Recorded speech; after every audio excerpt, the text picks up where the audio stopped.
Praise Lord. കർത്താവിന് സ്തോത്രം. നിങ്ങൾക്ക് എല്ലാവർക്കും കർത്താവ് യേശു ക്രിസ്തുവിന്റെ നാമത്തിൽ സ്നേഹവന്ദനത്തെ അറിയിക്കുന്നു. നമ്മൾ തിമോത്തിയോസിന്റെ ലേഖനത്തിൽ നിന്നാണ് ഇപ്പോൾ പഠിച്ചുകൊണ്ടിരിക്കുന്നത്. തിമോത്തിയോസിന്റെ ലേഖനം 1 തിമോത്തിയോസിന്റെ ലേഖനം 3-ാം അധ്യായമാണ് നമ്മൾ ഇപ്പോൾ ധ്യാനിക്കുന്നത്. കഴിഞ്ഞ 2-3 ആഴ്ചകളായിട്ട് നമ്മൾ 2 അധ്യായങ്ങൾ പൂർത്തിയാക്കിയിട്ടുണ്ട്. ഇന്ന് 3-ാമത്തെ അധ്യായം വളരെ പ്രധാനപ്പെട്ട അധ്യായമാണ് ഇന്നത്തെ സാഹചര്യത്തിൽ. കാരണം നമ്മൾ ഇന്ന് ചുറ്റും അഭിമുഖീകരിക്കുന്ന പ്രതിസന്ധികൾ അത്ര വലുതാണ്. അതുകൊണ്ട് തന്നെ ഒരു ഉപദേശിയാവുക, അല്ലെങ്കിൽ ഒരു ശുശ്രൂഷകനാവുക, ഒരു സഭയുടെ ലീഡർ ആവുക എന്നൊക്കെ പറയുന്നത്, അധ്യക്ഷനാവുക എന്നൊക്കെ പറയുന്നതിനുള്ള ക്രൈറ്റീരിയ എന്താണ് എന്നാണ് പൗലോസ് ഈ ഭാഗങ്ങളിൽ വ്യക്തമാക്കുന്നത്. നമ്മളൊരു വിശ്വാസിയായിരിക്കുമ്പോൾ നമ്മൾ പലപ്പോഴും ഒരു റിക്കവറി പ്രോസസ്സിലാണ്. നമ്മൾ പാപത്തിന് റിക്കവേർഡ് ആണ്. നമ്മൾ പാപത്തെ തോൽപ്പിച്ചവരാണ് ക്രിസ്തുവിന്റെ ശക്തിയാൽ. പക്ഷെ അപ്പോഴും പാപപ്രവണതകളും പഴയ പാപത്തിന്റെ അവശിഷ്ടങ്ങളും ഒക്കെ നമ്മളിൽ ഉണ്ടായേക്കാം. അത് എല്ലാവരിലും ഉണ്ടാകും. വിശ്വാസികളിലും അധ്യക്ഷന്മാരിലും എല്ലാവരിലും ആ പഴയ സ്വഭാവത്തിന്റെ ചില പ്രതിധ്വനികൾ അവരുടെ പെരുമാറ്റത്തിലൊക്കെ ഉണ്ടായി വരാം. പക്ഷേ നമ്മുടെ ഫെയ്ത്ത് അങ്ങനെയല്ല. നമ്മുടെ ഫെയ്ത്ത് എപ്പോഴും നമ്മൾ പുതുതാക്കപ്പെട്ടു എന്ന് തന്നെയാണ്. നമ്മുടെ ഫെയ്ത്ത്. അതിന്റെ കാരണം ജീവിക്കുന്ന ഞാനല്ല, ക്രിസ്തു അത്ര എന്നുള്ളതാണ്. അപ്പം സ്പിരിച്വൽ റിയാലിറ്റി എന്ന് പറയുന്നത് ക്രിസ്തുവാണ് നമ്മൾ വസിക്കുന്നത് എന്നുള്ളതാണ്. ദ അതർ തിങ് ഈസ് അതാണ് നമ്മുടെ ജഡപ്രകാരമുള്ള അതിനെ ജയിക്കുന്ന ക്രിസ്തുവിന്റെ റിയൽ ലൈഫ് നമ്മളിൽ വ്യാപരിക്കുന്നതാണ് ഈ ഫെയ്ത്ത് എന്ന് പറയുന്നത്. അപ്പോൾ അധ്യക്ഷന്മാർക്ക് വേറൊരു മൊറാലിറ്റി ഉണ്ട് എന്ന് പലപ്പോഴും നമ്മൾ വീട്ടിലുണ്ടാവും. നമ്മുടെ സഭയിലുള്ളൊരു വിശ്വാസി അധ്യക്ഷനും തമ്മിൽ എന്തെങ്കിലും വ്യത്യാസമുണ്ടോ? വിശുദ്ധിയുടെ റിക്വയർമെന്റിൽ വ്യത്യാസമുണ്ടോ? അവര് ഇടപെടുന്ന രീതികൾ, അവരുടെ ശൈലികളിൽ വ്യത്യാസം ഉണ്ടാകേണ്ടതുണ്ടോ എന്നുള്ളൊരു ചോദ്യം പലപ്പോഴും എനിക്ക് തോന്നിയിട്ടുണ്ട്, നിങ്ങൾക്ക് തോന്നിയിട്ടുണ്ടാകാം. നമുക്കറിയാം, ദൈവത്തിന് ഒരൊറ്റ നീതിയുടെ നിലവാരം മാത്രമേ ഉള്ളൂ. ശുശ്രൂഷകർക്ക് ഒരു നീതി, വിശ്വാസികൾക്ക് ഒരു നീതി എന്നൊരിക്കലുമില്ല. കാരണം ക്രിസ്തുവിന്റെ നീതി അല്ലാതെ വേറൊരു നീതിയും നമ്മുടെ മുമ്പിൽ ഇല്ല എന്നുള്ളതാണ് സത്യം.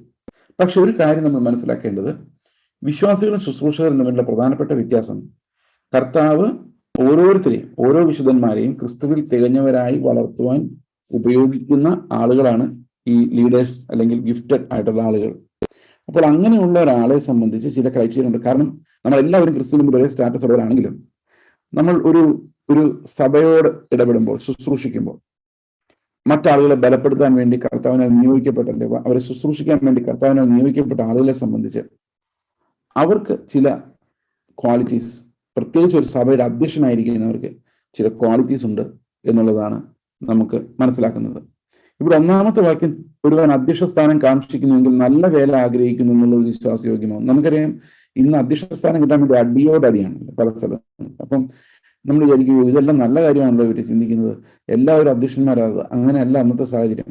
എന്ന് പറഞ്ഞു കഴിഞ്ഞാൽ അധ്യക്ഷനാണ് ആദ്യം ഇടി കിട്ടുന്നത്, അധ്യക്ഷനാണ് ആദ്യം കല്ലെറിയുന്നത്, അധ്യക്ഷനാണ് ആ സഭയുടെ മുഴുവൻ ഉത്തരവാദിത്വം ഉള്ളത്. അന്ന് ധനപരമായ നേട്ടങ്ങളൊന്നുമില്ല, അധികാരപരമായ നേട്ടങ്ങളില്ല, പെർസിക്യൂഷനും ഓടിക്കലും മാത്രമേ ഉള്ളൂ. പിടിക്കുന്ന അധ്യക്ഷനെ ആയിരിക്കും. അപ്പൊ അധ്യക്ഷസ്ഥാനം ഒരാൾ ആഗ്രഹിക്കുന്നുണ്ടെങ്കിൽ തീർച്ചയായിട്ടും അദ്ദേഹം ഒരു ഡിസൈപ്പിൾ ആയിരിക്കും. അദ്ദേഹം കഷ്ടത അഭിമുഖീകരിക്കാൻ, അന്ന് കഷ്ടതയാണല്ലോ ഒരു സഭയുടെ ഹാൾമാർക്ക് എന്ന് പറയുന്നത്. അവർ കഷ്ടതയുടെ നേതൃത്വം കൊടുക്കാൻ പറ്റുന്ന ഒരാളായിരിക്കും. അപ്പൊ ഞാൻ മുമ്പിൽ നിൽക്കാം എന്ന് ഒരു പെർസിക്യൂഷൻ വരുമ്പോൾ പറയുന്ന ആളാണ് ലീഡർ. ഞാൻ മുമ്പിൽ നിൽക്കാം, കഷ്ടതയുടെ നടുവിൽ പറയുന്നത് നിങ്ങൾ പുറകോട്ട് നിന്നുള്ളൂ, ഞാൻ മുമ്പിൽ നിന്നോളാം എന്ന് പറയുന്ന, കഷ്ടതയെ ഫേസ് ചെയ്യാൻ പറ്റുന്ന ഒരാളെയാണ് നമുക്ക് ഒരു സഭയുടെ ലീഡർ എന്ന് പറയാൻ പറ്റുന്നത്. അത് നല്ല വില ആഗ്രഹിക്കുന്നു എന്ന് പറയാനുള്ള കാരണം, അത്രയും റിസ്ക് എടുത്ത് കർത്താവിന് വേണ്ടി നിൽക്കുവാൻ കഴിയുന്നവർക്ക് മാത്രമാണ് അന്ന് ശരിക്കും ഒരു അധ്യക്ഷനാകാൻ പറ്റുമായിരുന്നത്. ഈ അധ്യക്ഷന്റെ ക്വാളിറ്റീസ് എന്തൊക്കെയാണ് എന്നുള്ളതാണ് നമ്മൾ അടുത്ത് പറയുന്നത്. അധ്യക്ഷൻ നിരപവാദ്യനായിരിക്കണം. നിരപവാദ്യം എന്ന് പറഞ്ഞു കഴിഞ്ഞാൽ അയാളെ കുറിച്ച് അപവാദങ്ങളൊന്നും ആരും പറയാൻ പാടില്ല. നമ്മളെക്കുറിച്ച് ഒത്തിരി ദോഷങ്ങൾ അവരൊക്കെ പറയും, അല്ലെ? നിരപവാദ്യനാവുക എന്ന് പറഞ്ഞാൽ എളുപ്പമല്ല. പക്ഷെ ഒരു അധ്യക്ഷനായ ഒരു സഭയെ പ്രതിനിധീകരിക്കുമ്പോൾ അയാളെ കുറിച്ച് അപവാദങ്ങൾ ഉണ്ടാകാൻ പാടില്ല, സമൂഹത്തിൽ ഉണ്ടാകാൻ പാടില്ല. കാരണം ക്രിസ്തുവിന്റെ വിറ്റ്നസ് നഷ്ടപ്പെടുന്ന ഒരു കാര്യമാണ് ഒരു അപവാദം പരക്കുമ്പോൾ. അപ്പോൾ ഒരുപക്ഷെ കള്ളപ്രചാരണങ്ങളൊക്കെ ഉണ്ടാകാം. ഞാൻ വിശ്വസിക്കുന്നത്, അങ്ങനെ ഒരു പ്രചാരണം ഉണ്ടായാൽ, അങ്ങനെ ഒരാളുടെ ഇന്റഗ്രിറ്റിയെ കുറിച്ച് സംശയം തോന്നിയാൽ, അതായത് ഇമ്മോറാലിറ്റി അല്ലെങ്കിൽ സാമ്പത്തികമായ അവിശ്വസ്തത, ഇങ്ങനെയുള്ള കാര്യങ്ങളെ കുറിച്ച് സംശയം തോന്നിയാൽ ആ ആള് വോളണ്ടറി ആയിട്ട് ദൈവം അനുവദിക്കുന്നിടത്തോളം കാലം മാറി നിൽക്കുന്നതാണ് നല്ലതെന്നാണ് ഞാൻ വിചാരിക്കുന്നത്. കാരണം അധ്യക്ഷസ്ഥാനമില്ലാതെ ശുശ്രൂഷിക്കാമല്ലോ. ഈ അധ്യക്ഷനായിരിക്കുന്ന ഒരാൾക്ക് ഉണ്ടാകുന്ന അപകടം എന്ന് പറയുന്നത് നിരപവാദ്യനല്ലെങ്കിൽ ആ ക്രിസ്തുവിന്റെ നാമം മുഴുവൻ ദുഷിക്കപ്പെടും. ഇന്ന് നമുക്കറിയാം, ചില ആളുകൾ ദുഷിക്കപ്പെടുമ്പോൾ ക്രിസ്തീയ സമൂഹം മുഴുവൻ ദുഷിക്കപ്പെടുന്നു നമുക്ക് കാണാൻ സാധിക്കും. ഇന്ന് വിശുദ്ധി എന്ന് പറയുമ്പോൾ തന്നെ ഉള്ളിലൊരു ഭയമാണ് തോന്നുന്നത്. കാരണം ആൾക്കാര് കേൾക്കുന്നവരെന്താ വിചാരിക്കുന്നറിയോ, വിശുദ്ധി എന്ന് പറഞ്ഞുകൊണ്ട് കുറെ അമ്മമാർ ഇറങ്ങിക്കോളൂ, ഇവരുടെ ഉള്ളിൽ ആർക്കറിയാം എന്നാണ് മുമ്പിരിക്കുന്ന ആൾക്കാർ ചിന്തിക്കുന്നത്. അപ്പൊ നിരപവാദ്യനായ ലീഡർഷിപ്പ് അപവാദങ്ങളില്ലാത്ത, പ്രത്യേകിച്ചും സാമ്പത്തികമായ വിഷയങ്ങൾ അല്ലെങ്കിൽ മോറൽ വിഷയങ്ങളിൽ അപവാദ്യങ്ങളില്ലാത്ത ശുശ്രൂഷകർ ഉണ്ടായാൽ മാത്രമേ സഭയ്ക്ക് കർത്താവിന് മുമ്പിൽ, ലോകരുടെ മുമ്പിൽ ഒരു നല്ല സാക്ഷ്യം ഉണ്ടാവുകയുള്ളൂ. അതുകൊണ്ട് നിരപവാദ്യൻ എന്ന് പറയുന്നത്, ചിലപ്പോൾ നമ്മൾ ഇങ്ങനെ പറയുമായിരിക്കും, ഞാൻ ഇതിനൊന്നും മറുപടി പറയുന്നില്ല ബ്രദറെ, ഞാൻ കർത്താവിനെ പോലെ നിശബ്ദനായിരിക്കാൻ പോവാണ്. പക്ഷെ പൗലോസ് അങ്ങനെയൊന്നും നിശബ്ദനായിരുന്നൊന്നുമില്ല. അടി മേടിക്കേണ്ടടുത്ത് മേടിക്കുന്നുണ്ട്, അതിന് കുഴപ്പമൊന്നുമില്ല. പക്ഷെ പൗലോസ് എന്താണ് ചെയ്തതെന്നും, പൗലോസ് കുഴപ്പങ്ങൾ ഉണ്ടാക്കുന്ന ആളല്ലെന്നും പൗലോസ് പലപ്പോഴും പരസ്യമായിട്ട് തന്നെ ഏറ്റു പറഞ്ഞിട്ടുണ്ട്. പലപ്പോഴും അദ്ദേഹത്തിന്റെ വിശ്വാസത്തിന്റെ പൊസിഷൻ തെളിയിക്കാൻ വേണ്ടി വാഗ്വാദങ്ങളിൽ ഏർപ്പെട്ടിട്ടുണ്ട്. പൗലോസിന്റെ ലൈഫ് നോക്കിക്കഴിഞ്ഞാൽ, പൗലോസ് നീ കള്ളനാണെന്ന് ഒരാൾ പറഞ്ഞു കഴിഞ്ഞാൽ ഞാൻ കള്ളനാണെന്ന് വിചാരിച്ചോ എന്ന് പറയുകയില്ല. അതിന്റെ കാരണം എന്ന് വെച്ച് കഴിഞ്ഞാൽ, we owe it to the society to tell. അതായത് തെറ്റാ ചെയ്തെങ്കിൽ കൺഫസ് ചെയ്യാനും, തെറ്റല്ല ചെയ്തെങ്കിൽ ഞങ്ങൾക്ക് അങ്ങനെ അല്ല എന്ന് പറയാനുമുള്ള ബാധ്യത നമുക്കുണ്ട്. ആശാൻ അധ്യക്ഷൻ. കാരണം അധ്യക്ഷൻ നിരപവാദ്യനല്ലെങ്കിൽ സഭ ദുഷിക്കപ്പെടും എന്നുള്ളതാണ് അതിന്റെ പ്രധാനപ്പെട്ട കാരണം. നമ്മൾ എല്ലാത്തിനും മറുപടി പറയേണ്ട കാര്യമില്ല. But when there is a question about a person's moral integrity, we owe a denial, at least a denial. കാരണം എന്താണെന്ന് വെച്ച് കഴിഞ്ഞാൽ, അത് ഈ സമൂഹത്തിന് മുമ്പിൽ നമ്മൾ നിൽക്കുന്നത് കൊണ്ട് സമൂഹം എന്ത് ചിന്തിക്കുന്നു, അപവാദപരമായി ചിന്തിക്കുന്നുണ്ടെങ്കിൽ അത് തിരുത്തേണ്ട ബാധ്യത നമുക്കുണ്ട് എന്നുള്ളതാണ് ഞാൻ വിശ്വസിക്കുന്നത്. ഓക്കെ, അതിനുവേണ്ടി യുദ്ധം ചെയ്യാനോ കേസ് കൊടുക്കാനൊന്നും പോകേണ്ട കാര്യമില്ലെങ്കിൽ പോലും we need to make it very clear if something crops up. Okay, അതിന് കാരണം നമ്മളൊരു വിശ്വാസിയേക്കാൾ ഉപരി, ഒരു സാധാരണ സഭയിൽ പോകുന്ന ഒരു വിശ്വാസിയേക്കാൾ ഉപരി ഒരു അധ്യക്ഷനായിരിക്കുന്നയാൾ കൂടുതൽ ബാധ്യതയുള്ളവനാണ് ആ സമൂഹത്തോട് ഉത്തരം പറയാനെന്നുള്ളതുകൊണ്ടാണ്. അതിപ്പോൾ ടീച്ചർമാരായാലും പബ്ലിക് സ്പേസിൽ മിനിസ്റ്റർ ചെയ്യുന്നവർ നിരപവാദരല്ലെങ്കിൽ അത് ദൈവത്തിന്റെ നാമത്തെ ബാധിക്കും എന്നുള്ളത് കൃത്യമായും വ്യക്തമാണ്. ഏകഭാര്യ ഭർത്താവ് നിർമ്മതനും ജിതേന്ദ്രനും സുശീലനും അതിഥിപ്രിയനും ഉപദേശിപ്പാൻ സമർത്ഥനായിരിക്കണം. ഒരു മനുഷ്യൻ ഉപദേശിയായി ഒരു സഭയുടെ അധ്യക്ഷനായിരിക്കാൻ ആഗ്രഹിച്ചാൽ അയാൾ തീർച്ചയായിട്ടും വിവാഹം കഴിച്ചിരിക്കണം. അതേസമയത്ത് എല്ലാ ശുശ്രൂഷകരും വിവാഹം കഴിക്കേണ്ട കാര്യമില്ല. ഒരു സുവിശേഷകനായി പോകുന്നയാൾ വിവാഹം കഴിക്കേണ്ട കാര്യമില്ല. ഒരു മിഷണറിയായി ദൂരദേശത്തേക്ക് പോകുന്ന ഒരാൾ വിവാഹം കഴിക്കണമെന്ന് നിർബന്ധമില്ല. കഴിക്കാം, കഴിക്കാതിരിക്കാം. ഈവാഞ്ചലിസ്റ്റിന് വിവാഹം കഴിക്കാം, കഴിക്കാതിരിക്കാം. അതൊക്കെ അവരവർക്ക് ദൈവം നൽകുന്ന നിയോഗം അനുസരിച്ചാണ്. എന്നാൽ ഒരു സഭയുടെ അധ്യക്ഷനായി കഴിഞ്ഞാൽ അയാൾ വിവാഹം കഴിച്ചേ പറ്റൂ. കാരണം അവിടെ സ്ത്രീകളും ഉണ്ട്, പുരുഷന്മാരും ഉണ്ട്. അതുകൊണ്ട് സ്ത്രീകളോടും പുരുഷന്മാരോടും ശുശ്രൂഷിക്കേണ്ടത് ആവശ്യമാണ്. സ്ത്രീകൾ എന്തായാലും ലീഡർഷിപ്പിലേക്ക് വരില്ല, അല്ലെ? എന്തായാലും വരത്തില്ല. അപ്പോൾ പുരുഷന്മാർ മാത്രമാണ് ലീഡർഷിപ്പിലേക്ക് വരുന്നത്. സ്ത്രീകളുടെ പ്രശ്നങ്ങൾ, അപ്പൊ അവിടെ തീർച്ചയായിട്ടും എന്താ പറയുന്നത്, ഈ ഒരു ഫാമിലീസ് ഉള്ളിടത്ത്, സ്ത്രീകളുള്ളത് സ്ത്രീ ലീഡർഷിപ്പ് മതി. ഫാമിലീസ് ഉള്ളിടത്ത്, ഫാമിലി പ്രോബ്ലംസ് ഉള്ളിടത്ത് രണ്ടുപേരോട് സംസാരിക്കാൻ കഴിയുന്നതിനും, രണ്ടുപേരെ ശുശ്രൂഷിക്കാൻ ഫാമിലീസ് ആയിട്ട് കഴിയേണ്ടതിനും, കുഞ്ഞുങ്ങളെ വളർത്തുന്ന കാര്യത്തെക്കുറിച്ച് പഠിപ്പിക്കാനും ഒക്കെ ഒരു അധ്യക്ഷൻ തീർച്ചയായിട്ടും ഉണ്ടാകണം. ആ അധ്യക്ഷൻ വിവാഹിതനുമായിരിക്കണം. അതുകൊണ്ടാണ് ഈ ചില ചർച്ചകളിൽ പാസ്റ്റർമാർ കല്യാണം കഴിക്കരുതെന്ന് പറയുന്നതിനോട് എനിക്ക് വിയോജിപ്പുള്ളത്. അധ്യക്ഷനായിരിക്കാൻ ആഗ്രഹിക്കുന്ന വിവാഹം കഴിക്കുക തന്നെ വേണം. എന്നാൽ എല്ലാ ശുശ്രൂഷകരും വിവാഹം കഴിക്കണമെന്ന് നിർബന്ധമൊന്നുമില്ല. അത് ദൈവത്തിന്റെ ആത്മാവ് പ്രേരിപ്പിക്കുന്നവരാണ്. ഇപ്പൊ നിങ്ങൾ വിവിധ ദേശങ്ങൾ നടന്ന് സുവിശേഷം പറയുന്ന ഒരാളാണെങ്കിൽ ഒരുപക്ഷെ ഭാര്യയും കുഞ്ഞുങ്ങളെയൊക്കെ നോക്കേണ്ടത് ചെയ്യാൻ കഴിയില്ലായിരിക്കും. നിങ്ങളുടെ കോളിംഗ് ഇങ്ങനെ. എനിക്കൊരാളെ അറിയാം, അദ്ദേഹം ഒരു റോഡ് സ്ട്രീറ്റ് പ്രീച്ചറാണ്. നിങ്ങൾക്കൊക്കെ അറിയാവുന്ന ആളാണ്. വിവാഹം കഴിക്കാൻ പറ്റുന്നില്ല അദ്ദേഹത്തിന്. ശരിക്കും പറഞ്ഞ് വിവാഹം കഴിക്കാൻ ടൈം കിട്ടുന്നില്ല. റിയലി അത്രയ്ക്കും ആക്റ്റീവാണ് ഫീൽഡിൽ. അപ്പൊ അദ്ദേഹത്തെ ആരുടെ കല്യാണം കഴിച്ചാൽ ഒരിടത്ത് താമസിക്കാൻ പറ്റില്ല. പുള്ളി ഇങ്ങനെ ഫുൾ ടൈം റോഡിലാണ്. അപ്പൊ അങ്ങനെ ഒരാളോട് കർത്താവ് പറയാൻ നീ കല്യാണം കഴിക്കണ്ടെന്ന് പറഞ്ഞു കഴിഞ്ഞാൽ ദാറ്റ്സ് റിയലി വണ്ടർഫുൾ. അപ്പൊ നമുക്ക് ഈ കല്യാണം എന്ന് പറയുന്നത് വലിയൊരു കാര്യമൊന്നുമല്ല. കല്യാണം കഴിഞ്ഞല്ലോ ഇതൊന്നും വലിയ കാര്യമല്ല എന്നുള്ളതാണ് സത്യം. ക്രിസ്തുവിൽ നമ്മൾ എല്ലാവരും പൂർണ്ണരാണ്. എന്നാൽ വിവാഹം വിലക്കുന്നത് തെറ്റാണ്. വിവാഹം എല്ലാവർക്കും മാന്യമാണ്, അത് വിലക്കുന്നത് തെറ്റാണ് എന്ന് കരുതിയ ഒരാൾക്ക് ഒരു പ്രത്യേക കൃപ കിട്ടിയാൽ വിവാഹം കഴിക്കാതിരിക്കുന്നതിനകത്തും കുഴപ്പമൊന്നുമില്ല എന്നാണ് ഞാൻ മനസ്സിലാക്കുന്നത്. ഓക്കെ, നിരപവാദ്യനായി ഏകഭാര്യയുടെ ഭർത്താവ്. ഏകഭാര്യയുടെ ഭർത്താവ് എന്ന് പറഞ്ഞു കഴിഞ്ഞാൽ എന്താണ്? പല ബന്ധങ്ങൾ ഉണ്ടാകാൻ പാടില്ല എന്ന് തന്നെയാണ്, അല്ലെ? പല ബന്ധങ്ങൾ ഉണ്ടാകാൻ പാടില്ല. ഒരാളോട് മാത്രം ഡിവോട്ടഡ് ആയിരിക്കണം. ഒരാളെ വിവാഹം കഴിച്ച ആളായിരിക്കണം, ആ ആളോട് മാത്രം വിശ്വസ്തതയുള്ള ആളായിരിക്കണം ഒരു സഭയെ പ്രതിനിധീകരിക്കുന്നത്, പബ്ലിക്കായിട്ട് ശുശ്രൂഷിക്കുന്നവർ. ഓക്കെ, അപ്പോൾ ബാക്കിയുള്ളവർക്കോ? ചില ആൾക്കാർ ഇങ്ങനെ പറയാറുണ്ട്, ബാക്കിയുള്ളവർക്ക് കുഴപ്പമില്ല. ബാക്കിയുള്ളവർക്ക് കുഴപ്പമില്ലെന്നല്ല, അവർ പല ബാക്ക്ഗ്രൗണ്ടിൽ നിന്ന് വന്നവരാണ്, അവരെല്ലാം ഒരു അധ്യക്ഷന്റെ മെച്യൂരിറ്റിയോട് എത്തിയിട്ടില്ല. അപ്പൊ അവരെ കൊണ്ടുവന്നുകൊണ്ടിരിക്കുകയാണ്. ചിലരും പാപത്താൽ സ്ട്രഗിൾ ചെയ്യുന്നവരുണ്ടാവും, അപ്പൊ പാപ ചിന്തകളാൽ സ്ട്രഗിൾ ചെയ്യുന്നവരുണ്ടാവും. അപ്പൊ അവരിൽ ഒരു വിക്ടറി ഉള്ള ഒരാളെ വേണം ഞാൻ അധ്യക്ഷനാക്കി വെക്കാൻ. നിങ്ങൾ ആലോചിക്കണം, വളരെ നെയ്സന്റ് ആയിട്ടുള്ള ഒരു ചർച്ചാണിത്, വളരെ കടന്നു വന്നുകൊണ്ടിരിക്കുന്ന ആളുകൾ അവിടെ ഇവിടെയൊക്കെ മനസ്സിലാക്കപ്പെട്ടുകൊണ്ടിരിക്കുന്ന ഒരു ചർച്ചാണ്. അപ്പൊ അതിനകത്ത് ആരെയെങ്കിലും പിടിച്ച് അധ്യക്ഷനാക്കരുത്. അധ്യക്ഷൻ ഒരു കുടുംബജീവിതം ഉണ്ടായിരിക്കണം, കുടുംബജീവിതത്തിൽ അവന് ഒരേ ഭാര്യയോട് ഡിവോട്ടഡ് ആയിരിക്കണം, ജീവിതം മുഴുവൻ അങ്ങനെ ഡിവോട്ടഡ് ആയിട്ടുള്ള ഒരാൾ, അങ്ങനെ തെളിയിക്കപ്പെട്ട ഒരാൾ മാത്രമേ ഒരു സഭയുടെ അധ്യക്ഷനായിരിക്കാൻ പാടുള്ളൂ എന്നുള്ളതാണ്. ഓക്കെ, നിർബന്ധൻ എന്ന് പറഞ്ഞാൽ എന്താണ്? മതമില്ലാത്തവൻ, അതായത് ഒന്നിനാലും സ്വാധീനിക്കപ്പെടാത്ത. മതിക്കുക എന്ന് പറയുമല്ലോ, മതിക്കുക എന്ന് പറഞ്ഞു കഴിഞ്ഞാൽ നമ്മുടെ ബുദ്ധി തൽക്കാലത്തേക്ക് വേണ്ടെന്ന് വെക്കുക, നമ്മൾ പ്ലഷറിൽ രസിക്കുക. മദ്യപാനം നമ്മുടെ മതം ഉണ്ടാക്കുന്ന സാധനമാണ് മദ്യപാനം എന്നാണ് പറയുന്നത്. മതം ഉണ്ടാക്കുന്നത്, ലഹരി ഉണ്ടാക്കുന്നത്. ഈ ലഹരി ഇല്ലാത്ത അവസ്ഥയാണ് നിർമ്മതത്വം എന്ന് പറയുന്നത്. നമുക്ക് ഒന്നിനോടും ലഹരിയില്ല, പൈസയോടില്ല, എന്താ പറയുന്നത്, മദ്യത്തോടില്ല, ആസക്തികളോട് യുദ്ധം ചെയ്ത് ജയിച്ച ഒരാൾ ആണ് നിർമ്മതൻ എന്ന് പറയുന്നത്. അപ്പൊ എന്തെങ്കിലും കണ്ടാൽ അങ്ങോട്ട് ചെരിയുന്ന ഒരാളാകരുത് അധ്യക്ഷൻ എന്നർത്ഥം. ഓക്കെ, ഉപദേശിപ്പാൻ സമർത്ഥനും നിർമ്മതനും ജിതേന്ദ്രിയനും. ജിതേന്ദ്രിയൻ എന്ന് പറഞ്ഞാൽ എന്താ? ഇന്ദ്രിയങ്ങളുടെ മേൽ നിയന്ത്രണമുള്ളവനും. ഓക്കെ, ഇന്ദ്രിയങ്ങളുടെ മേൽ നിയന്ത്രണം, കണ്ണിന്മേൽ, മൂക്കിന്മേൽ, ചെവിയുടെ മേൽ, സ്കിന്നിനുമേൽ, എല്ലാം അവന്റെ ഇന്ദ്രിയങ്ങളുടെ മേലെല്ലാം നിയന്ത്രണമുള്ള 5 ഇന്ദ്രിയങ്ങളെ കുറിച്ചാണ് ഞാൻ പറഞ്ഞു തുടങ്ങിയത്. ഓക്കെ, അപ്പോ നാക്കിന്മേലെല്ലാം നിയന്ത്രണമുള്ള ഒരാളാണ് ശരിക്കും ജിതേന്ദ്രിയൻ എന്ന് പറയുന്നത്. ഇന്ദ്രിയങ്ങളെ ജയിച്ചവൻ എന്നാണ് അതിന്റെ അർത്ഥം. ജിതേന്ദ്രിയത്വം എന്ന് പറയുന്നത് ഇന്ദ്രിയങ്ങളെ ജയിച്ച അവസ്ഥയാണ് നമ്മൾ ശരിക്കും ജിതേന്ദ്രിയത്വം എന്ന് പറയുന്നത്. ഓക്കെ, അപ്പോൾ ജിതേന്ദ്രിയനായിരിക്കണം, അതുപോലെ സുശീലനായിരിക്കണം. Good nature, good character. ഒരു മനുഷ്യൻ സമൂഹത്തിൽ ഇടപെടുമ്പോൾ, ജീവിതത്തിൽ ഇടപെടുമ്പോൾ അവൻ സുശീലൻ, നല്ല ശീലങ്ങളുള്ളവനായിരിക്കണം എന്നർത്ഥം. സുശീലത്വം എന്ന് പറയുന്നത് നല്ല ശീലങ്ങൾ. ഓക്കെ, അപ്പൊ ഇവിടെ പറഞ്ഞിരിക്കുന്നത് ഗ്രീഡി ആയിരിക്കരുത്, പേഷ്യന്റ് ആയിരിക്കണം, ബ്ലെയിംലെസ് ആയിരിക്കണം, ഗുഡ് ബിഹേവിയർ ഉള്ള ആളായിരിക്കണം, നല്ല പെരുമാറ്റമുള്ള ആളായിരിക്കണം.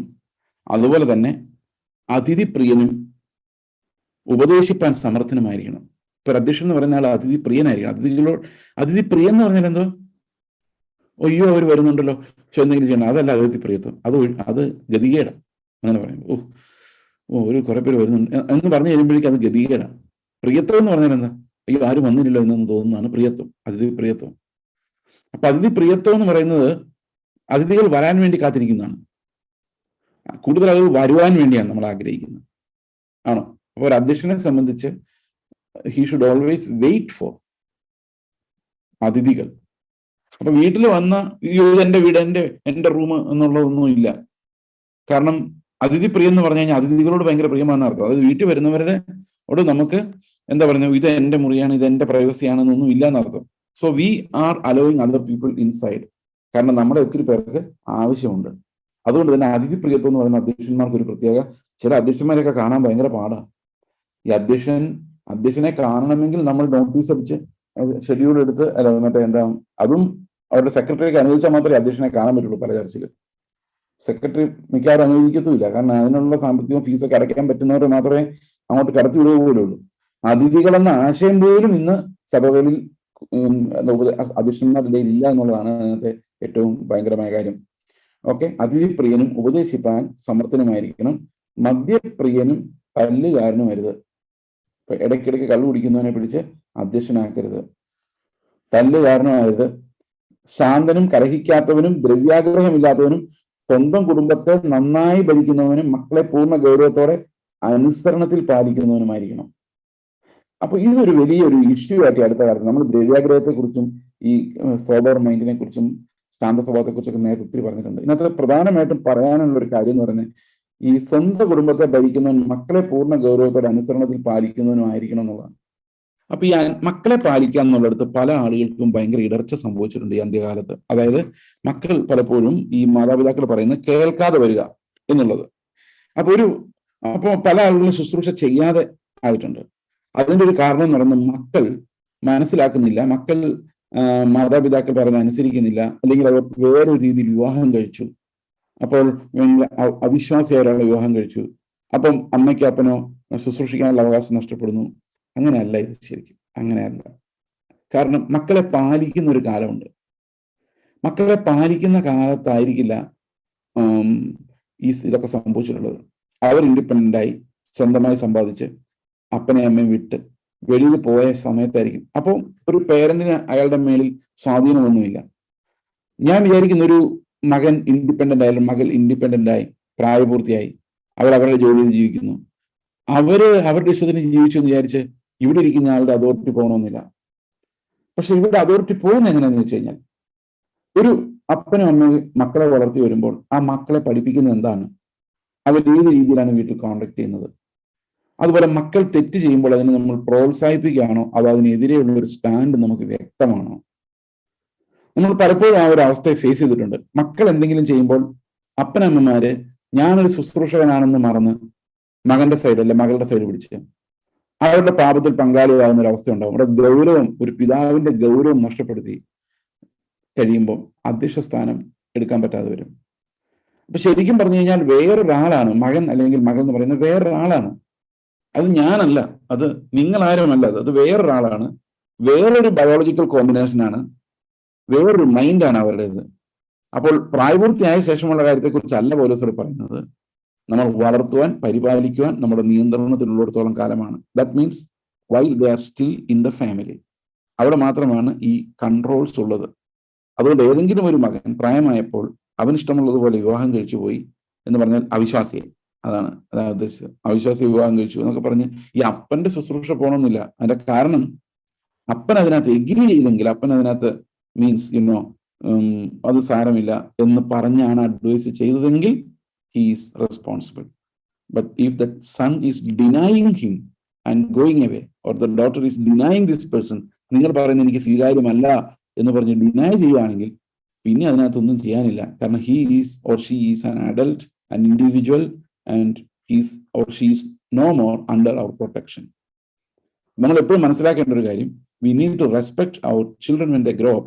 അവർ വലുതായി കഴിഞ്ഞാൽ മനസ്സിലാക്കേണ്ട കാര്യം, അവർ വേറൊരു ഇൻഡിവിജ്വൽ ആണ്, നമ്മളല്ല, നമ്മുടെ ഭാഗമാണോ എന്ന് വെച്ച് കഴിഞ്ഞാൽ ബയോളജിക്കലാണ്. പക്ഷെ ഈ ലോകം മുമ്പോട്ട് പോകുന്നതോറും അവർ അവരുടെ ജീവിതം നയിക്കാൻ വിളിക്കപ്പെട്ടിരിക്കുന്നവരാണ്. അതുകൊണ്ട് പരിപാലനം എന്ന് പറയുന്നത് ഒരു കാലഘട്ടം വരെ മാത്രമേ ഉള്ളൂ. പേരന്റിങ് എന്ന് പറയുന്നത് അതൊരു ലിമിറ്റുള്ള ഒരു കാര്യമാണ്. നമുക്ക് ജീവിതകാലം ഒരാളെ പേരന്റ് ചെയ്യാൻ പറ്റത്തില്ല, ജീവിതകാലം ഉപദേശിക്കാൻ പറ്റത്തില്ല. ഞാൻ പലപ്പോഴും ഈ കൗൺസിലിംഗ് സിറ്റുവേഷനിൽ കടന്നു പോകുമ്പം കഴിഞ്ഞ ദിവസവും ജീവിതകാലം മുഴുവൻ ഉപദേശിക്കാൻ ആഗ്രഹിക്കുന്ന, നിയന്ത്രിക്കാൻ ആഗ്രഹിക്കുന്ന പേരൻസ് ഉണ്ടാക്കുന്ന പ്രശ്നങ്ങൾ ഈ കഴിഞ്ഞ ദിവസം വരെ ഞാൻ എൻകൗണ്ടർ ചെയ്തൊരു കാര്യമാണ്. So we need to leave them alone. അവർ അഡൽട്സ് ആകുമ്പം you are not responsible for what they are doing, provided you have given them proper Christian instruction. നിങ്ങൾ പ്രോപ്പർ ആയിട്ടുള്ള ഒരു ഉപദേശം അവർക്ക് കൊടുത്തിട്ടുണ്ടെങ്കിൽ അവരുടെ മേൽ കെട്ടിപ്പിടിച്ചിരിക്കാൻ പറ്റത്തില്ല. നമ്മുടെ ജഡപ്രകാരം അല്ല നമ്മൾ ചിന്തിക്കുന്ന, ആത്മാവിലാണ് നമ്മൾ ആളുകളെ അറിയേണ്ടത്. അതുകൊണ്ട് ഇതൊരു ബേർഡനായിട്ട് പല ആൾക്കാരും ചിന്തിക്കാറുണ്ട്. പക്ഷെ അഡൽട്സ് ആയി കഴിഞ്ഞാൽ അതിനകത്ത് നമുക്ക് കാര്യമായ ഒരു സേ ഇല്ല എന്നുള്ളതാണ് സത്യം. അടുത്ത ചോദ്യം ഇങ്ങനെയാണ്, സ്വന്തം കുടുംബത്തെ ഭരിപ്പാൻ അറിയാത്തവൻ ദൈവസഭയെ എങ്ങനെ ഭരിക്കും? അതുകൊണ്ടാണ് ഞാൻ എപ്പോഴും വിശ്വസിക്കുന്നത്, വിവാഹിതനല്ലാത്ത ഒരാൾ, കുടുംബ ബന്ധങ്ങളെ കുറിച്ച് അറിയാത്ത ഒരാൾ ഒരു അധ്യക്ഷനായിരിക്കാൻ പാടില്ല എന്ന് വിശ്വസിക്കുന്നു. കാരണം ഒരു കുടുംബം എങ്ങനെയാണ് കൊണ്ടുപോകേണ്ടത്, അപ്പൊ അതിനകത്തൊരു വലിയ ബാലൻസ് ഉണ്ട്. പലപ്പോഴും കുടുംബം will have precedence over the church. അത് അപകടകരം. അതൊരു മോഡേൺ അമേരിക്കൻ ഫാമിലി വ്യൂ വരുമ്പോൾ ഈ കർത്താവിന്റെ സഭയുടെ പരിപാലകർക്ക് അവരുടെ ഭാര്യമാരുടെ വാക്കുകളാണ് സഭയുടെ ഓവറോൾ ഗുഡിനേക്കാളും പ്രധാനം. എന്ന് പറഞ്ഞു കഴിഞ്ഞാൽ ഭാര്യ becomes the ex officio pastor of the church, the pastor becomes very weak. ഇപ്പൊ പാസ്റ്ററിന് ഭാര്യയെ പേടിയാണെങ്കിൽ എന്ത് സംഭവിക്കും? നിങ്ങൾ കാണുന്ന പാസ്റ്റർ ആണെങ്കിലും നിങ്ങൾ കാണാത്തപ്പം ആ ഭാര്യയായിരിക്കും പാസ്റ്റർ. ശരിയല്ലേ? ഇപ്പൊ പല സഭകളിലും ഈ ഭാര്യ സഹോദരിയെ പ്രസാദിപ്പിച്ചില്ലെങ്കിൽ സഭയ്ക്കകത്ത് നിൽക്കാൻ പോലും പറ്റിയല്ല. So she will become an extra constitutional force. അതിന്റെ കാരണം എന്ന് വെച്ച് കഴിഞ്ഞാൽ ഭർത്താവ് കുടുംബത്തെ ഭരിക്കുന്നില്ല. ഭരിക്കാതെ വരുമ്പോൾ ഭാര്യയാണ് ഭരിക്കുന്നത്. ഫോർ എക്സാമ്പിൾ, ഭാര്യയാണ് ഭരിക്കുന്നെങ്കിൽ ആ സഭയുടെ പാസ്റ്റർ ഭാര്യ ഇങ്ങനെ ആയിരിക്കും പറയുന്നത്, ആ ആളോട് നീ മിണ്ടരുത്, എനിക്ക് അയാൾ ഇഷ്ടമില്ല. ഓക്കെ മാഡം, ഞാൻ imagine he's the pastor, he's responsible for his sheep. ആ ആടുകൾക്ക് ഉത്തരവാദിയാണ്, ദൈവം ഏൽപ്പിച്ച ഉത്തരവാദിത്തമാണ്. പക്ഷെ ഭാര്യ സമ്മതിക്കുന്നതിൽ എന്ത് ചെയ്യാൻ പറ്റും? അവിടെയാണ് മിക്കവാറും ഈ ഹൈ what you call this new generation ചർച്ചുകളിൽ പാസ്റ്ററും ഈ ഒരു പ്രത്യേക ഹാലക്കകത്താണ്. ശുശ്രൂഷ ഉള്ളത് പാസ്റ്ററിനാണ്, പക്ഷെ എങ്ങനെയോ ഈ പാസ്റ്റർമ്മയ്ക്കും ഈ അധ്യക്ഷ സ്ഥാനം ഉണ്ട് എന്നുള്ള ഒരു രീതിയിലാണ് ഈ പരിപാടികൾ നടക്കുന്നത്. അതുകൊണ്ട് എന്താ സംഭവിക്കുന്നത്? You have to try to come through the kitchen. നിങ്ങൾക്ക് പാസ്റ്ററുടെ ഒരു ഫേവർ വേണമെങ്കിൽ നിങ്ങൾ എപ്പോഴും കിച്ചൺ വഴി വരണം. കിച്ചണിൽ നിന്നാണ് കാര്യങ്ങൾ തീരുമാനിക്കുന്നത്. This is another aspect of ഇന്നത്തെ ഈ സഭയുടെ സാഹചര്യങ്ങളിലുള്ള വേറൊരു ആസ്പെക്ട് ഇതാണ്. അതുകൊണ്ടാണ് ഒരു കുടുംബത്തെ ഭരിക്കണം എന്ന് പറയുന്നത്. ഭരിക്കണം എന്ന് പറഞ്ഞു കഴിഞ്ഞാൽ ഒരു ഇടവനായാൽ ആ കുടുംബത്തിന്റെ നിയന്ത്രണം, അതെങ്ങനെ പോകണം എന്നുള്ളൊരു നിയന്ത്രണം തീർച്ചയായിട്ടും ആ ആളുടെ മേൽ തന്നെ ഉണ്ടാകണം. അതല്ല എങ്കിൽ എന്ത് സംഭവിക്കും? there will be back seat driving of the church. ചർച്ചിനെ പുറകിലിരുന്ന ആളുകൾ ഡ്രൈവ് ചെയ്യാൻ തുടങ്ങും. ഓക്കെ, അപ്പോൾ ശരിക്കും പറഞ്ഞു കഴിഞ്ഞാൽ കുടുംബമാണ് സഭയാണ് വലുതെന്നുള്ള ചോദ്യത്തിന് കുടുംബമാണ് വലുതെന്ന് ഉത്തരം കിട്ടിക്കഴിഞ്ഞാൽ നിങ്ങളൊന്ന് പരിശോധിച്ച് നോക്കണം. രണ്ടും വലുതാണ് കേട്ടോ. കുടുംബമാണ് വലുതെന്ന് ഉത്തരം കിട്ടിക്കഴിഞ്ഞാൽ get the church as a അധ്യക്ഷൻ. Be a good believer, love your family, protect them, leave for them. പക്ഷെ സഭയിൽ ശുശ്രൂഷിക്കണമെങ്കിൽ എല്ലാറ്റിനോടും മരിക്കാൻ പറ്റിയെങ്കിൽ മാത്രമേ പറ്റുള്ളൂ. ഇതൊരു വളരെ ക്രൂഷ്യൽ ആയിട്ടുള്ള ഒരു കാര്യമാണ്. അതായത് ഒരു സഭയെ ഭരിക്കുന്നവൻ സഭയെ കർത്താവിന്റെ ശരീരമായി കണ്ട് ബഹുമാനിച്ച് ആ സഭയുടെ ദാസനായിരിക്കണം. അയാൾ എല്ലാ കാര്യങ്ങളും തീരുമാനിക്കുന്നത്, കർത്താവാണ് തീരുമാനിക്കുന്നത്. ഓക്കെ, അപ്പോൾ ഇത് ശരിക്കും അധ്യക്ഷന്മാർ മനസ്സിലാക്കേണ്ട ഒരു കാര്യമാണ്. കുടുംബത്തെ ഭരിക്കാൻ അറിയാത്തവൻ ഒരിക്കലും സഭയെ ഭരിക്കാൻ പാടില്ല. ഓക്കെ, അത് ഒരു പ്രത്യേകമായും നമ്മൾ മനസ്സിലാക്കേണ്ട ഒരു കാര്യമാണ്. സോ അപ്പം നിങ്ങൾ പറയും കുടുംബം പ്രധാനമല്ലേ, കുടുംബമല്ലേ വലുത്. ശരിയാണ്. നിങ്ങളൊരു കാര്യം മനസ്സിലാക്കേണ്ടത്, ഈ സഭയിൽ വരുന്ന പാവങ്ങൾക്ക് ഇയാളുടെ കുടുംബ പ്രശ്നങ്ങൾ അറിയേണ്ട കാര്യമില്ല. ഇയാളുടെ കുടുംബ പ്രശ്നങ്ങളെ സഭയിൽ വരുന്ന പാവങ്ങൾക്ക് അറിയേണ്ട കാര്യമില്ലല്ലോ.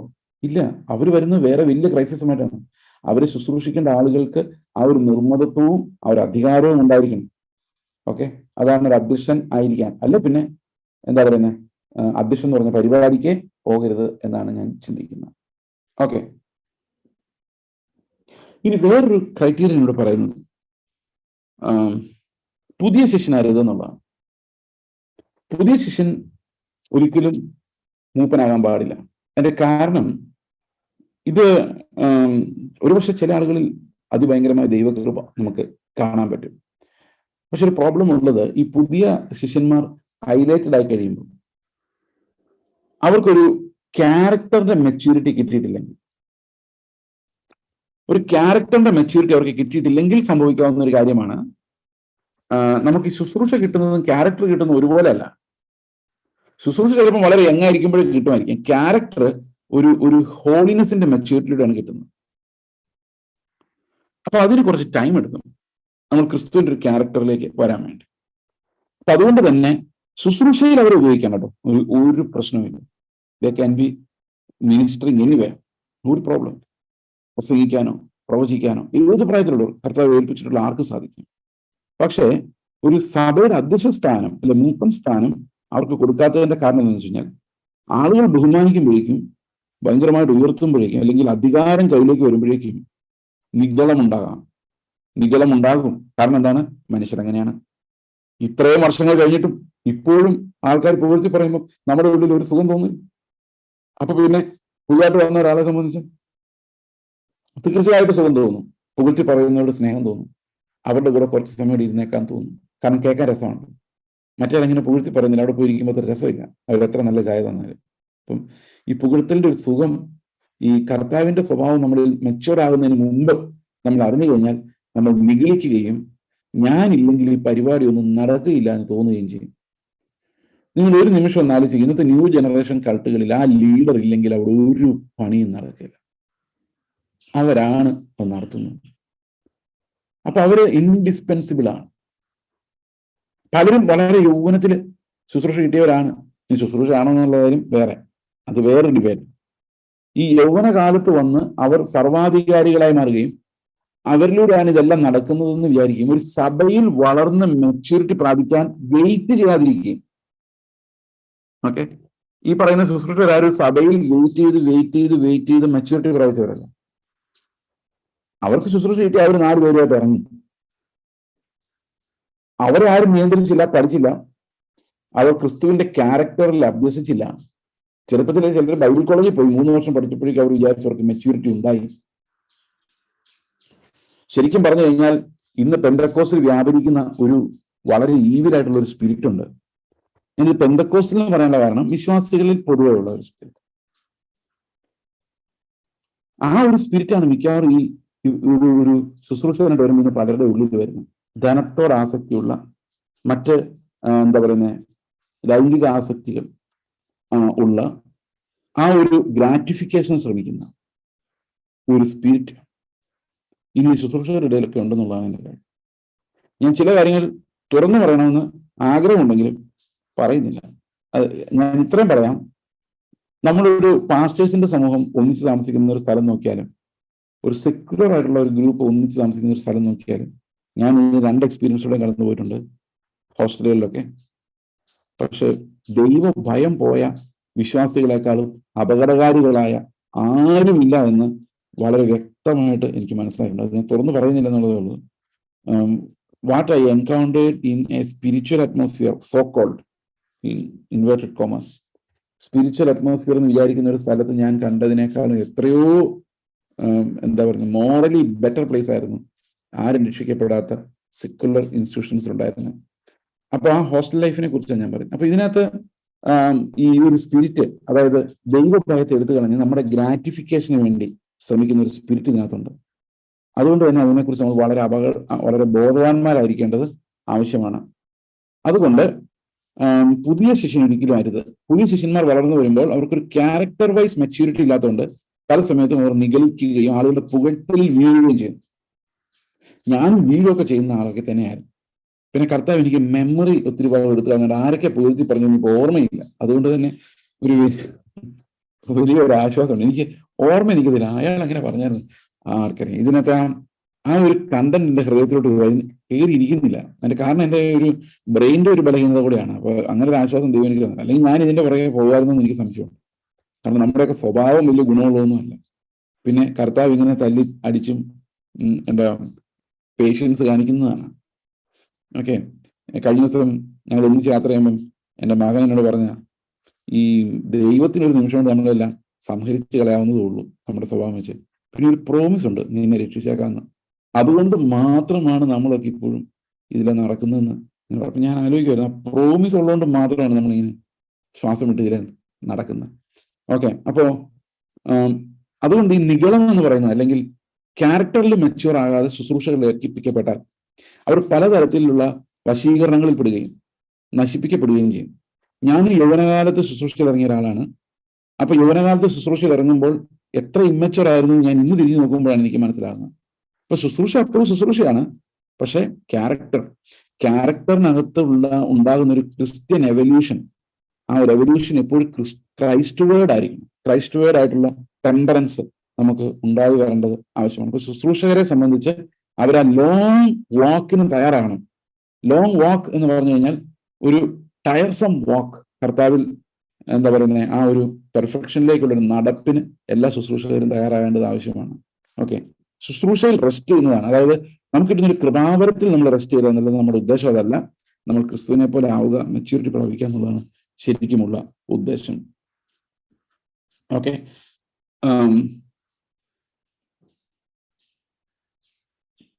ഓക്കെ, നിന്ദയിലും പിശാചിന്റെ കെണിയിലും കുടുങ്ങിപ്പോകാതിരിക്കാൻ പുറമേ ഉള്ളവരോട് നല്ല സാക്ഷ്യം പ്രാപിച്ചവനായിരിക്കും. ഇതാണ് ഞാൻ നേരത്തെ നിരപരാധ്യത എന്ന് പറഞ്ഞു കഴിഞ്ഞപ്പോൾ ഞാൻ പറഞ്ഞുള്ള ഒരു കാര്യം. നിന്ദയിലും പിശാചിന്റെ കനിയിലും കുടുങ്ങിപ്പോകാതിരിക്കാൻ. ഈ നിന്ദ എന്ന് പറയുന്നതും ഒരു കനി തന്നെയാണ്. ഓക്കെ,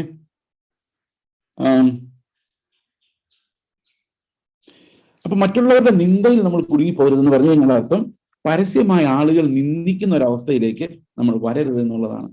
ഓക്കെ, അതൊരു കണിയായിട്ട് വരും. കാരണം മറ്റുള്ളവരാൽ നിന്ദിക്കപ്പെടുന്ന ഒരവസ്ഥയിലേക്ക് നമ്മൾ നമ്മുടെ ക്യാരക്ടറിനെ കൊണ്ടുപോകരുത്. അങ്ങനെ വന്നു കഴിഞ്ഞാൽ അങ്ങനെ ഒരാൾ ഒരു കാരണവശാലും അധ്യക്ഷനായിട്ടിരിക്കാൻ അനുവദിക്കരുത്. ഓക്കെ, പബ്ലിക് നിന്ദയുണ്ടെങ്കിൽ ആ നിന്ദ സഭ എക്സാമിൻ ചെയ്യുകയും അത് എന്താണ് ഇതിന്റെ ബാക്കിലുള്ളതെന്ന് കൃത്യമായി മനസ്സിലാക്കുകയും അത് ബോധ്യപ്പെടുത്തുകയും വേണം. നമുക്ക് സമൂഹത്തോട് കുറെ കാര്യങ്ങൾ ബോധ്യപ്പെടുത്താനുണ്ട്, അതില്ലെന്ന് നമുക്ക് പറയാൻ പറ്റത്തില്ല. നമ്മൾ മിണ്ടാതിരുന്ന് സഹിച്ചു എന്ന് പറയുന്നതിനകത്ത് കഥയില്ല. കാരണം എന്താ വെച്ച് കഴിഞ്ഞാൽ ദൈവത്തിന്റെ നാമം അപമാനിക്കപ്പെടുന്നുണ്ട്. അതുകൊണ്ട് തന്നെ സമൂഹത്തോട് നമ്മൾ എന്ത് ചെയ്താലും we are answerable to the society because we are living in that society. അതിന്റെ വാദിക്കൊന്നും വേണ്ട, but we need to positively affirm എന്താന്നുള്ളത് ദൈവത്തിന് മുമ്പിലും മനുഷ്യരുടെ മുമ്പിലും. We should lead an open life എന്നുള്ളത് വളരെ പ്രധാനമായ ഒരു കാര്യമാണ്. ഓക്കെ, അപ്പോൾ കർത്താവിൽ മെച്യൂർ ആയ ഒരു ക്യാരക്ടർ ഒരാൾക്ക് എളുപ്പത്തിൽ ലഭിക്കില്ല. അതിന്റെ ഒരു ലെവൽ ഓഫ് മെച്യൂരിറ്റി എങ്കിലും എത്താതെ, സഭയ്ക്ക് അത് ബോധ്യപ്പെടാതെ ആ ആൾക്ക് ഒരു സഭാ ഭരണത്തിലേക്ക് പോകാൻ സാധിക്കില്ല. ഓക്കെ, അല്ലെങ്കിൽ ഒരു എക്സ്ട്രാ ഓർഡിനറി ആയിട്ടുള്ള ഒരു ഒരു ഒരു എന്താ പറയുക, ഒരു മെച്യൂരിറ്റി ചിലർക്ക് ദൈവം പെട്ടെന്നാണ് ഈ മെച്യൂരിറ്റി കൊടുക്കുന്നത്, ഉൾക്കാഴ്ച കൊടുക്കുന്നത്. അത് ഞാൻ ഈ അടുത്തവരെയൊക്കെ കണ്ടിട്ടുണ്ട്. ചില സഹോദരൻ, നമ്മുടെ തരത്തിലുള്ള സഹോദരങ്ങൾ തന്നെ extra ordinary maturity beyond there age കാണിക്കുന്നത് ഞാൻ കണ്ടിട്ടുണ്ട്. സോ അതും സഭയുടെ ഇവാലുവേഷന് വിടേണ്ട ഒരു കാര്യമാണ്. ഓക്കെ, നിന്ദയിലും പിശാചിനും എന്ന ശിക്ഷാവിധിയിൽ അകപ്പെടാതിരിക്കാൻ, നിന്ദയിലും പിശാചിന്റെ കണിയിലും കുടുങ്ങാതിരിക്കാൻ പുറമേ ഉള്ളവരോട് നല്ല സാക്ഷ്യം പ്രാപിച്ചവനും ആയിരിക്കണം. അപ്പൊ നമ്മൾ ആരെങ്കിലും പുറമേ ഉള്ളവർ എന്തെങ്കിലും കുറ്റം പറഞ്ഞു കഴിഞ്ഞാൽ ഉടനെ അത് ദൈവ വിരോധികളുടെ ആക്രമണമാണെന്ന് പറയരുത്. നമ്മുടെ കയ്യിലിരിപ്പാണ് സഹോദരങ്ങളെ അതിൽ വലിയൊരു പങ്കും. നമ്മൾ പലപ്പോഴും ആക്ഷേപിക്കുന്നത് അത് വിശ്വാസ വിരോധികൾ പറഞ്ഞുണ്ടാക്കുന്നതാണ് ബ്രദറെ എന്നാ പറയുന്നത്. വിശ്വാസ വിരോധികൾ പറഞ്ഞുണ്ടാക്കുന്നതായിരിക്കാം അതിലൊരു ഭാഗം. പക്ഷെ നമ്മുടെ റെസ്പോൺസിബിലിറ്റി എന്ന് പറയുന്നത് അതൊന്നും കൂടെ പരിശോധിച്ച് നോക്കുമ്പോൾ മനസ്സിലാവും ഈ അവിശ്വാസികൾ ഇത് പറഞ്ഞു എന്നുള്ളത് ശരിയാണെങ്കിലും പറയിപ്പിച്ചത് ഞാൻ തന്നെയാണെന്നുള്ള കാര്യം അതൊന്നും കൂടെ പരിശോധിച്ച് കഴിഞ്ഞാൽ നമുക്ക് മനസ്സിലാക്കാവുന്ന കാര്യമേ ഉള്ളൂ. ഓക്കെ, അപ്പോൾ നിന്ദയിലും പിശാചിന്റെ കളിയിലും കുടുങ്ങിയാതിരിപ്പാൻ പുറമേ ഉള്ളവരോട് നല്ല സാക്ഷ്യം പ്രാപിച്ചവനും ആയിരിക്കണം. ഓക്കെ, അപ്പോൾ ഒരു അധ്യക്ഷനായിരിക്കുക എന്ന് പറഞ്ഞു കഴിഞ്ഞാൽ എത്രയെല്ലാം കാര്യങ്ങളാണ്. ഞാൻ വിചാരിക്കുന്നത് നമ്മുടെ സഭകളിൽ അധ്യക്ഷ സ്ഥാനത്ത് ഇരിക്കുന്നവരെ വളരെ അധികം സ്ക്രൂട്ടനൈസ് ചെയ്യണം എന്നാണ് ഞാൻ വിശ്വസിക്കുന്നത്, എന്നെ ഉൾപ്പെടെ എല്ലാവരും. അതായത് ഒരു തെറ്റായ കാര്യങ്ങൾക്കുള്ള ചോദ്യങ്ങളൊക്കെ ഉണ്ടാകാം, അത് നമ്മൾ അവരോട് കരുണ കാണിക്കണം. പക്ഷേ ഒരു പരിശോധന അവരുടെ ലൈഫിനെ കുറിച്ച് എപ്പോഴും ഉണ്ടാകണം.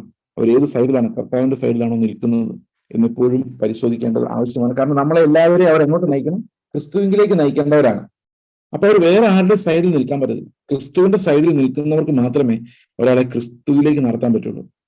സ്വന്തം ശരീരത്തെക്കാൾ കൂടുതൽ, സ്വന്തം ജീവനേക്കാൾ കൂടുതൽ, സ്വന്തം കുടുംബത്തെക്കാൾ കൂടുതൽ, സ്വന്തം എന്താ പറയുന്നത്, സ്വന്തമായുള്ള എല്ലാത്തിനേക്കാൾ കൂടുതൽ കർത്താവിനെ സ്നേഹിക്കുന്ന ഒരാൾക്ക് മാത്രമേ ഒരാളെ ക്രിസ്തുവിലേക്ക് നയിക്കാൻ സാധിക്കുകയുള്ളൂ. അപ്പോഴും തന്നെ അവരും ബലഹീനതകളുള്ളവരാണ്, എല്ലാവരുമാണ്, മനുഷ്യരാരും പെർഫെക്റ്റ് അല്ല.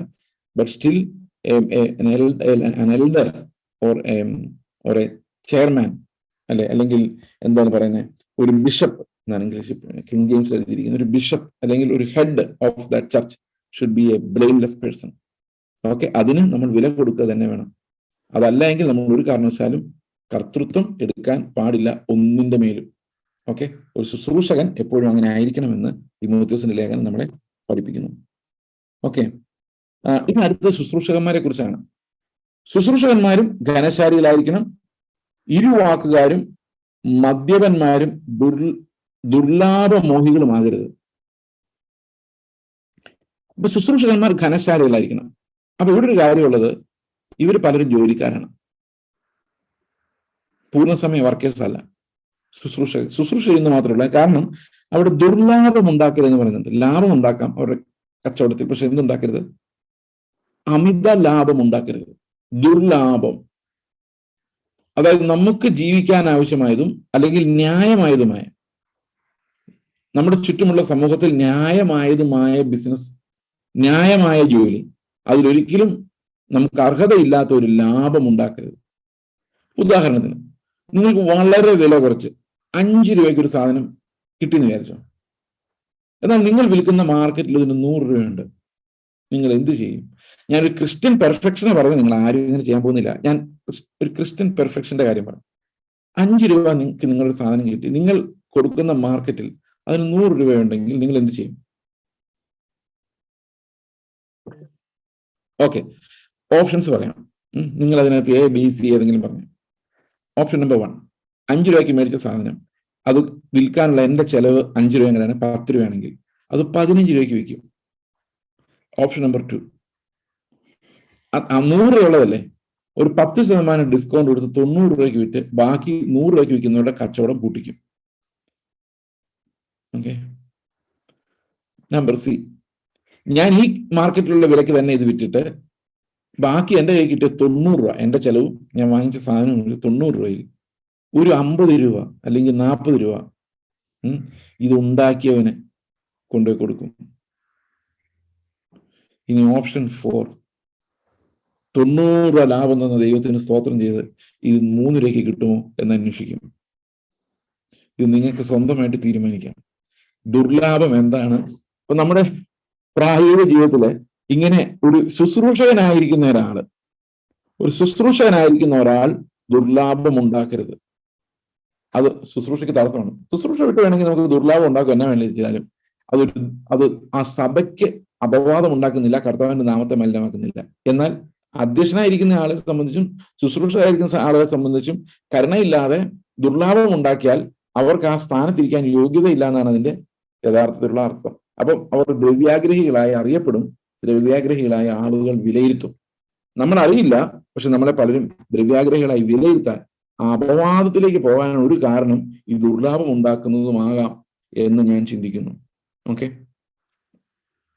അവിടെ ഇരിക്കുന്ന ഘനശാലികളായിരിക്കണം. ഈ ഘനശാലികൾ എന്ന് പറഞ്ഞു കഴിഞ്ഞാൽ ഗൗരവ പ്രകൃതമുള്ളവരായിരിക്കണം എന്നാണ്. നമുക്ക് തമാശ പറഞ്ഞുകൂടാന്നില്ല, പക്ഷെ തമാശ പറയുമ്പോഴുള്ള അതിർവരമ്പുകൾ നമ്മൾ സൂക്ഷിക്കണം. നമ്മൾ ഗൗരവം നഷ്ടപ്പെട്ടു പോകുന്ന രീതിയിലുള്ള തമാശകൾ പറയരുത് എന്നുള്ളതാണ് അതിന്റെ കാരണം. നമുക്ക് അത്ര സ്നേഹിതന്മാരാണ്, അത്ര എന്താ പറയുന്ന പ്രോപ്പറായിട്ടുള്ള ഒരു എന്താ പറയുന്ന ഒരു ബന്ധം ഉള്ളവരാണെങ്കിൽ ഒരിക്കലും തമാശ പറഞ്ഞാലും ദേ ഐ അണ്ടർസ്റ്റാൻഡ്.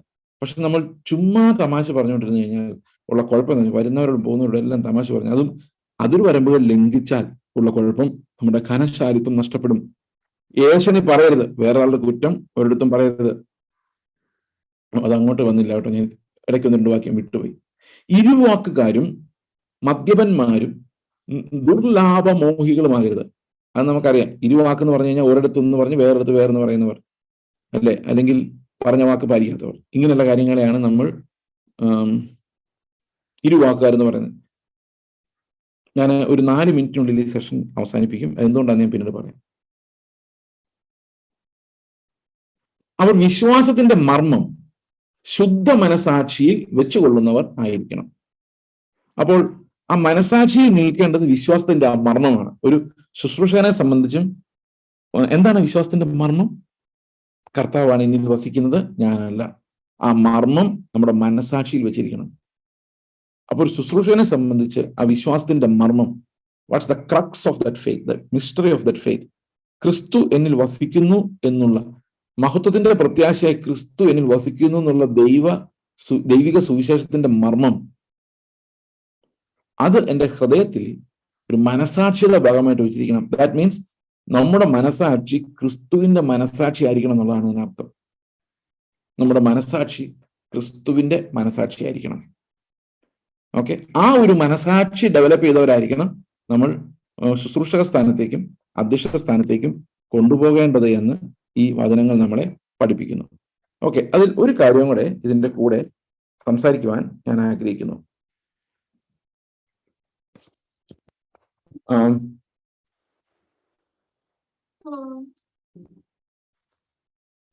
ഓക്കെ, വിശ്വാസത്തിന്റെ മർമ്മം ശുദ്ധ മനസാക്ഷിയിൽ വെച്ചുകൊള്ളുന്നവരായിരിക്കണം എന്ന് പറഞ്ഞിട്ട് പറയുന്ന ഒരു കാര്യമുണ്ട്. അതുകൊണ്ട് പറഞ്ഞിട്ട് ഞാൻ ഈ സെഷൻ അവസാനിപ്പിക്കുകയാണ്. അവരാദ്യം പരീക്ഷിക്കണം, അനിന്ദ്യരായി കണ്ടാൽ അവർ ശുശ്രൂഷ ഏൽക്കട്ടെ. അപ്പൊ സഭയ്ക്ക് ഈ ശുശ്രൂഷയെ പരീക്ഷിക്കാൻ ഒരു കാലഘട്ടം ആവശ്യമാണ്. പരീക്ഷിച്ച് നോക്കണം ധൈര്യമായിട്ട്. അതായത് അയ്യോ അവരെന്ത് വിചാരിക്കും, അയ്യോ ദേവദാസന്മാരല്ലേ, നമ്മുടെ ഈ പഴയ കാലത്തിനകത്ത് നിന്ന് അഭിഷിക്തൻ എന്നുള്ളൊരു കൺസെപ്റ്റ് കിടക്കുന്നതുകൊണ്ട് നമ്മൾ ഈ ആൾക്കാരെ കാണുമ്പോഴെല്ലാം അയ്യോ അഭിഷിക്തനല്ലേ, നമ്മളെന്തെങ്കിലും പറഞ്ഞാൽ ദൈവം കോപിക്കുവോ എന്ന് ചിന്തിക്കുന്നതിന് പകരം അവരെ പരിശോധിക്കാനുള്ള ധൈര്യം നമുക്കുണ്ടാകും. ആ സഭയിലെ മറ്റു മൂപ്പന്മാരെ അറിയിക്കും, ഇങ്ങനെയാണ് പ്രശ്നം, തുറന്നു പറയണം, കുശുക്കരുത്. അത് വരുന്നുണ്ട് ഏഷണി, അത് നമ്മൾ അടുത്ത ടെസ്റ്റ് ഡേ ആയിക്കോട്ടെ. ഈ ഏഷണി പറയുന്നതിനെ കുറിച്ച് അവിടെ കാണാം. അപ്പോ ഓ അയാൾ അങ്ങനെയാണോ, ഓ ഇവരിങ്ങനെ ചെയ്തില്ലേ, ഈ കുശുകുശുക്കൾ അവസാനിപ്പിക്കുക തന്നെ വേണം. നിങ്ങൾക്ക് എന്നെ കുറിച്ച് എന്തെങ്കിലും പരാതി ഉണ്ടെങ്കിൽ സഭയിലെ മൂപ്പന്മാർ ചെന്ന് കാണും, അല്ല എന്നെ കാണും. എന്നോട് പറയാൻ ധൈര്യമില്ലെങ്കിൽ സഭയിലെ മറ്റു മൂപ്പന്മാരെ ചെന്ന് പറയണം. ഓക്കെ, എന്നിട്ട് ഒരാൾ വേറൊരാളോട് അയ്യോ അയാൾ എങ്ങനെ കേട്ടോ, നമുക്ക് പ്രാർത്ഥിക്കാമേ, നമുക്ക് എല്ലാവരോടും പറഞ്ഞ് എല്ലാവരെ കൊണ്ടും പ്രാർത്ഥിപ്പിക്കാം എന്ന് പറയുന്നതിന് മുമ്പ്, സകല മനുഷ്യരോടും പറഞ്ഞ് സകല മനുഷ്യരെ കൊണ്ടും പ്രാർത്ഥിപ്പിക്കുന്നതിന് മുമ്പ് നിങ്ങൾ ആദ്യം മൂപ്പന്മാരെ ചെന്ന് കണ്ട് പറയണം, ഇയാൾ ശരിയല്ല, ഇയാൾ ഇങ്ങനെയൊക്കെയാണെന്നാണ് ഞങ്ങളുടെ സംശയം, അതുകൊണ്ടൊന്ന് അന്വേഷിക്കണം.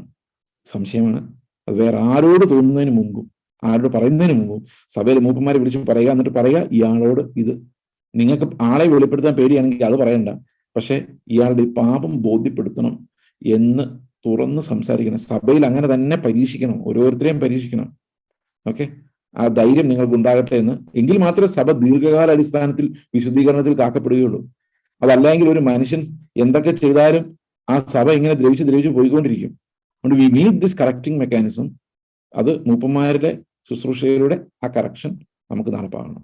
എന്ത് വന്നാലും അത് ആളുടെ ചെവിയിൽ എത്തിക്കണം, അയാൾ കറക്റ്റ് ചെയ്യണം. നിങ്ങളോട് ഞാൻ ഒരു കാര്യം പറയാം, അയാൾ പാപം ചെയ്തുകൊണ്ടിരിക്കുമ്പോൾ നിങ്ങൾ ഇവിടെ ഇരുന്ന് പ്രാർത്ഥിച്ചുകൊണ്ടിരുന്നിട്ട് യാതൊരു കാര്യമില്ല അയാളോട് അത് പറയാതെ.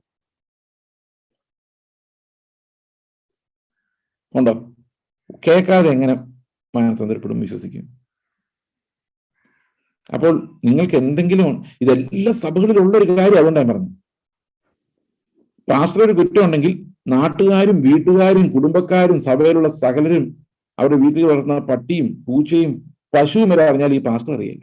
മാനസാന്തരപ്പെടേണ്ടത് ആരാ? പാസ്റ്റർ. അപ്പൊ ആദ്യം ആരറിയണം? ഇയാൾ അറിയണം. ചിലപ്പോൾ ഇയാൾ നിഷേധിക്കുന്ന ആളായിരിക്കും. അങ്ങനെയാണെങ്കിൽ നിങ്ങൾക്ക് ബോധ്യം ഉണ്ടെങ്കിൽ മൂപ്പന്മാരെ പോയി കാണും. മൂപ്പന്മാരെ പോയി കണ്ടു കഴിഞ്ഞാൽ അവർ കൈകാര്യം ചെയ്യാൻ ധൈര്യമുള്ളവരായിരിക്കും. അപ്പൊ അത് ദൈവം കൊടുക്കുന്ന ധൈര്യമാണ്. ഓക്കെ, ഇത്രയും പറഞ്ഞുകൊണ്ട് നമ്മൾ ഇന്നത്തെ ഈ സെഷൻ അവസാനിപ്പിക്കും. നമുക്ക് പ്രാർത്ഥിക്കാം. ഞങ്ങൾ സ്വർഗസ്ഥ പിതാവേ, വചനത്തിലൂടെ ഞങ്ങൾ ഉറപ്പിക്കുകയും ധൈര്യപ്പെടുത്തുകയും ഞങ്ങളുടെ ശുശ്രൂഷയിൽ ഞങ്ങളെ നടത്തുകയും ഘനശാലികളാക്കി ക്രിസ്തുവിന്റെ മെച്യൂരിറ്റി ഉള്ളവരാക്കി ഞങ്ങളത് മാറ്റുകയും ചെയ്യണമെന്ന് പ്രാർത്ഥിക്കുന്നു. നന്ദിയോടെ സ്തോത്രം. കർത്താവായ യേശു ക്രിസ്തുവിന്റെ നാമത്തിൽ തന്നെ ആമേൻ.